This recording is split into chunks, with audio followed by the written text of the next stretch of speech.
அனைவருக்கும் வணக்கம். 2024 பாராளுமன்ற தேர்தலில் ஓபிஎஸ் எப்படியாவது ஓரம் கட்டணும், நம்ம வெற்றி பெறணும். அதுக்கு நாம் என்ன செய்யலாம் அப்படின்னு சொல்லி எடப்பாடி பழனிசாமி ஒரு வியூகத்தை வகுக்கிறாராம். அவர் என்ன வியூகம் வச்சுருக்காரு அப்படின்னா, அந்த சமூக வலைதளங்களில் வாடகைக்குன்னு ஒரு சில வாய்கள் இருப்பாங்க, அவங்களெல்லாம் கூப்பிட்டு அழைச்சி உங்களுக்கு தேவையானதை நான் செய்கிறேன், நீங்கள் என்ன விருப்பப்படுறீங்களோ அதை நான் நிறைவேற்றுறேன், நீங்கள் ஓபிஎஸை பற்றி ஒரு கடுமையான விமர்சனங்கள் வைக்கணும், அவரும் திமுகவோட சேர்ந்து கூட்டணி அமைச்ச மாதிரியான விமர்சனத்தை நீங்கள் வச்சுக்கிட்டே இருந்தீங்கன்னா தொண்டர்கள் பார்ப்பாங்க, உடனே நமக்கு ஓட்டு போட்டுருவாங்க, நம்ம ஜெயிச்சு நம்ம பாராளுமன்றத்தில் ஆட்களை கூட்டி போயிடலாம் அப்படிங்கிற ஒரு பேராசையில் எடப்பாடி பழனிசாமி அப்படி ஒரு ஆட்களை ஒரு செட் பண்ணி வச்சுக்கிறாராம். நேற்று அந்த வாடகை வாய் நம்ம ஏற்கனவே அவரை பார்த்துக்கிட்டே இருக்கிறோம். ஒரு அரசியல்வாதியாக பேசுகிறாரா, இல்லை அரசியல் விமர்சகராக பேசுகிறாரா, இல்லை ஒரு பத்திரிகையாளராக பேசுகிறாரா அப்படிங்கிறது நமக்கு தெரியல. ஆனால் காசு கொடுத்தா யாருக்கு வேணாலும் பேசுவார், அது மட்டும் நமக்கு நல்லா தெரியுது. அவர் இப்போ டாக்டர் கலைஞர் அவர்கள் மறைவு சட்டசபையில் நினைவு கூறுறாங்க. அப்போ எவ்வளோதான் எதிரியாக இருந்தாலும் அவர்கள் செய்த அந்த நற்பண்புகளை அதை எடுத்து அந்த சட்டசபையில் கூறுறது அது மரபு. அதை ஐயா ஓபிஎஸ் அவர்கள் பேசியிருப்பாங்க. அந்த வீடியோவை தூக்கி அந்த எக்ஸ் வலைதளத்தை போட்டு இங்கே பாருங்களா, திமுகவும் ஓபிஎஸ் ரகசிய கூட்டணியில் இருக்கிறாங்க அப்படின்னு சொல்லி போட்டிருக்காரு. நாம் சொல்கிறது என்ன அப்படின்னா, ஐயா ஓபிஎஸ் அவர்கள் பேசும்போது பக்கத்தில் இருந்து அதை ரசித்தவர் எடப்பாடி பழனிசாமி. எடப்பாடி பழனிசாமி கலைஞரை பற்றி அவ்வளவு புகழாரம் சூட்டினார். அவர் நல்லாட்சி கொடுத்தாரு, மக்களை நல்லபடியாக வாழ வச்சாரு அப்படி சொல்லிட்டுலாம் புகழ்ந்து கலைஞரை பற்றி பேசினார். அந்த வீடியோவும் இப்போ வெளியில் வந்துக்கிட்டு இருக்கு. அதை பற்றி ஏன் அவங்களுக்கு தெரிய மாட்டேங்குதுன்னு தெரியல. காசு கொடுத்தா நாங்கள் யாருக்கு வேணாலும் பேசுவோம், அதுதான் அவங்களுடைய அஜெண்டா. ஐயா ஓபிஎஸும் திமுகவும் ரகசிய கூட்டணியில் இருக்கிறாங்க அப்படின்னு சொல்லி விமர்சனத்தில் வைக்கிற அந்த பெரிய விமர்சனங்களுக்கு நம்ம பதிவு தான். திமுகவும் எடப்பாடி பழனிசாமியும் தான் ரகசிய கூட்டணியில் இருக்கிறாங்க.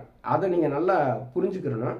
4800 கோடி ரூபா டெண்டர் முறையீடு வழக்கு, 11 மருத்துவக் கல்லூரி கட்டினதில் நடந்த அந்த ஊழல், இது தூத்துக்குடி சாத்தான்குளத்தில் தந்தை மகன் அந்த லாக்அப் டெத் நடந்தது இல்லையா, அதில் என்னாச்சுன்னு நமக்கு இதுவரையிலுமே தெரியல. 13 பேரை இது குருவி சுட்ட மாதிரி சுட்டு கொண்டுட்டு நான் டிவியை பார்த்து தான் நான் தெரிஞ்சுக்கிட்டேன் அப்படின்னு சொன்னார் எடப்பாடி பழனிசாமி. அதுக்கு ஒரு விசாரணை கமிஷனை வச்சு அருணா ஜெகதீசன் கமிஷன் ஒரு அறிக்கையை தாக்கல் பண்ணாங்க. அந்த அறிக்கையில் முழுக்க அப்போது முதல்வராக இருந்த எடப்பாடி பழனிசாமியை பற்றி தான் இருந்தது. அதில் எந்த விதமான நடவடிக்கையுமே எடுக்கலை. கொடநாடு வழக்கு திமுக என்ன சொன்னாங்க, கொடநாடு வழக்கு நாங்கள் ஆட்சிக்கு வந்த ஒரு 3 மாதத்துலேயே அந்த உண்மை குற்றவாளிகளை கண்டுபிடித்து நாங்கள் உரிய நடவடிக்கை வாங்கி சொன்னாங்க.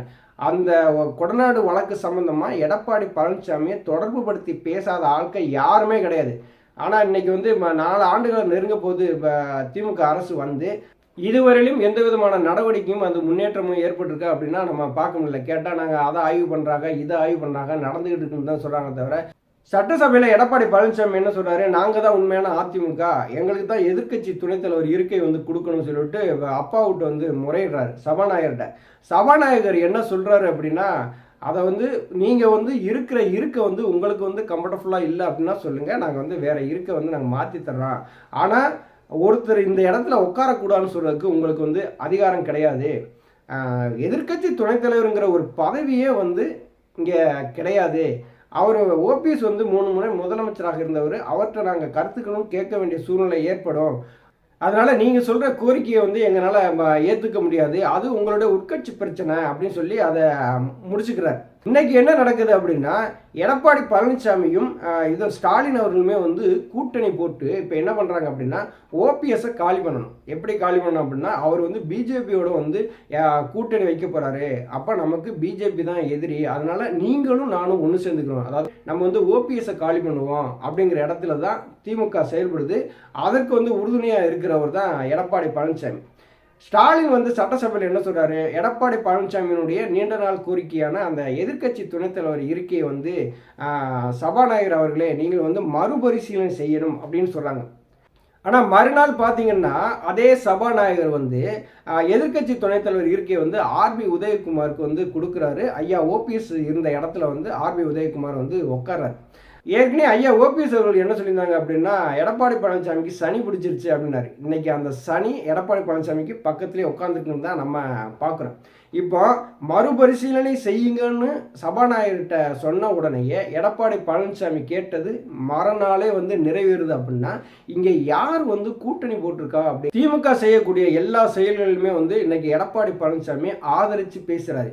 இப்படி பேசுபவர் வந்து கூட்டணியில் ரகசிய கூட்டணியில் இருக்கிறாங்களா இல்லை ஐயா ஓபிஎஸ் அவர்கள் வந்து கூட்டணியில் இருக்கிறாங்களா?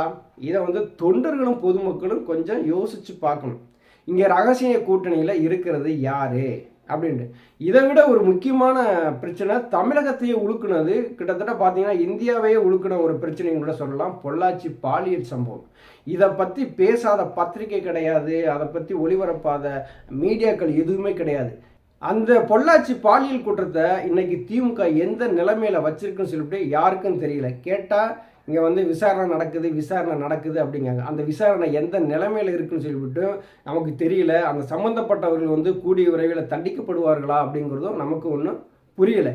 எல்லாமே பார்த்தீங்கன்னா திமுகவோடு எடப்பாடி பழனிசாமி ரகசியமாக ஒப்பந்தம் போட்டு நான் செய்கிறத நீங்கள் கேளுங்க, இந்த வருகிற பாராளுமன்ற தேர்தலில் வந்து நான் உங்களுக்கு 39 தொகுதியும் தமிழ்நாட்டில் வந்து வெற்றி அடைவதற்கு நாங்கள் முழு மூச்சாக பாடுபடுறோம் அப்படின்னு சொல்லி எடப்பாடி பழனிசாமி உத்தரவாதம் கொடுத்துருக்காரு ஸ்டாலினுக்கு.